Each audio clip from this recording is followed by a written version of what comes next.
Gun control, a huge issue in Connecticut and on the campaign trail.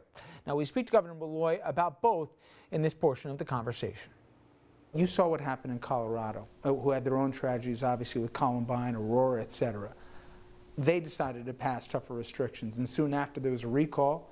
Head of the legislature was looking for work afterwards, and people said, yeah, we can pass it, but you know what, the political price here, it's not just some talking head on some particular radio.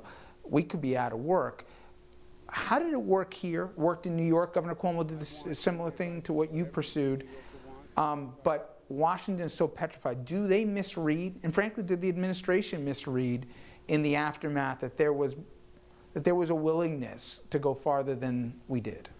Let me say this about Colorado.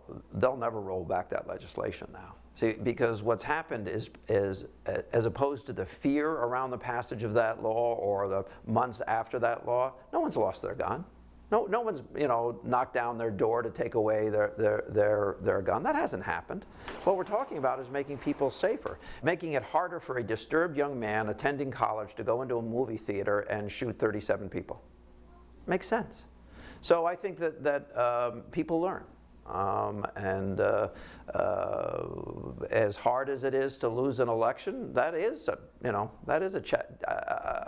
test of courage. I mean, we talked about the profile in courage. That's why we're in positions to make those decisions. And when you shy away from them, or when you turn yourself over to an interest group like the NRA because you're fearful you're going to lose your job, you know what? You should lose your job.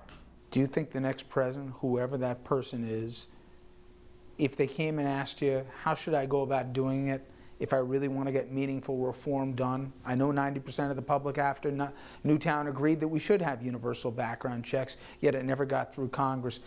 What would your suggestion be to them? Well, I'm hoping the Democrats will take the Senate this year, and if they do, I'm hoping that Chuck Schumer, who will be the head of the Senate at that point, will call a universal background check bill every single week.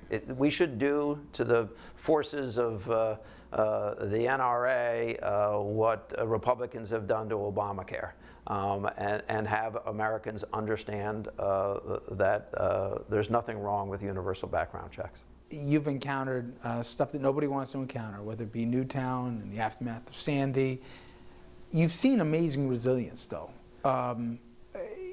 If anything, what has surprised you about the human condition on the positive side of the ledger that you may not have thought before you had the job? Americans, left to their true character, are tremendously generous. And supportive of one another and forgiving of one another. It's when we make rules that we kind of get tripped up. So a Sandy Hook happens, and the outpouring of support for those families and for that community was unbelievable. Superstorm Sandy comes along, or in our case Irene, which was just as bad for our state. We got hit a lot harder than other states. Generosity is demonstrated. I see it all the time. It's when we try to regulate human behavior that we sometimes get it wrong. So government has to be very careful about how it tries to regulate what is, I think, this very human reaction, this very generous reaction that we as a people have. Well, hopefully you have a generous reaction from the legislature. I know you've got a trying few days and more with the budget coming up here, but I wish you all the best. Governor, thank you so much. Thanks a lot. Thank you.